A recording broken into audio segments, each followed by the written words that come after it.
Thank you, worship team, for leading us and singing. Let's give them a round of applause.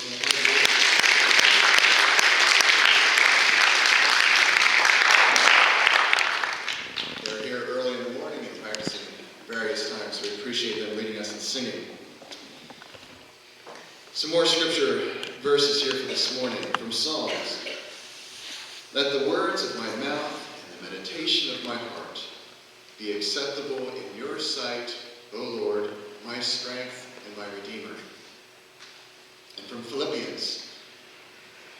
Finally, brothers and sisters, whatever is true, whatever is noble, whatever is right, whatever is pure, whatever is lovely, whatever is admirable, if anything is excellent or praiseworthy, think about such things. Whatever you have learned or received or heard from me or seen in me, put it into practice, and the peace of God will be with you. This morning we're going to go back and pick up a chapel that we missed because of snow 2 weeks ago. It was a follow-up chapel to John Carlson. He's in his presentation on social media, technology, and our relationships. So I'm going to ask you after I have two students here sharing here this morning some reflections. We may ask you afterwards if we have time if you remember the questions, the three questions that he posed in relationship to social media, technology, and relationships.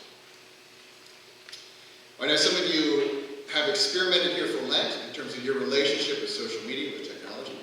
We'll hear a little bit about that from Tyler. Caleb is going to share a little bit about an experience that he has had here and what he has learned from that experience. Caleb.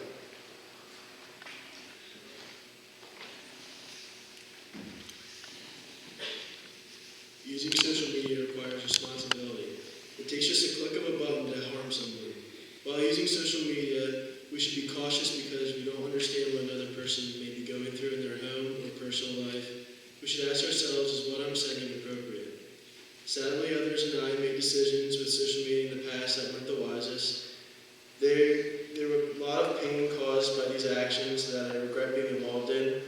Looking back at the situation, there would have been many times where we could have avoided taking the situation to the next level.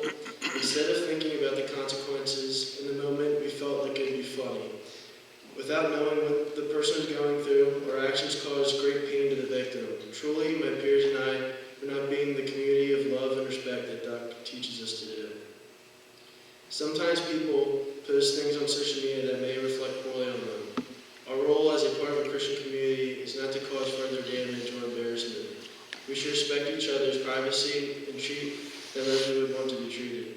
The question I ask myself is, would you want others to spread embarrassing content about you? Treating each other with love takes maturity because gossip is such an easy trap for us to fall into, but it doesn't accomplish anything positive. If we are going to be seen by others as trustworthy, responsible, or a leader, we must meet others as we would want to be treated. I learned that honesty is a key part to growing in relationships and to handling difficult situations. The damage caused to everyone involved could have been greater if it wasn't for honesty. Although I feared the consequences, I knew it was the right thing to do, and I was only going to dig myself into a hole by lying or avoiding it. To me, being honest is a step towards forgiveness and a necessary part of getting respect back from your peers and elders.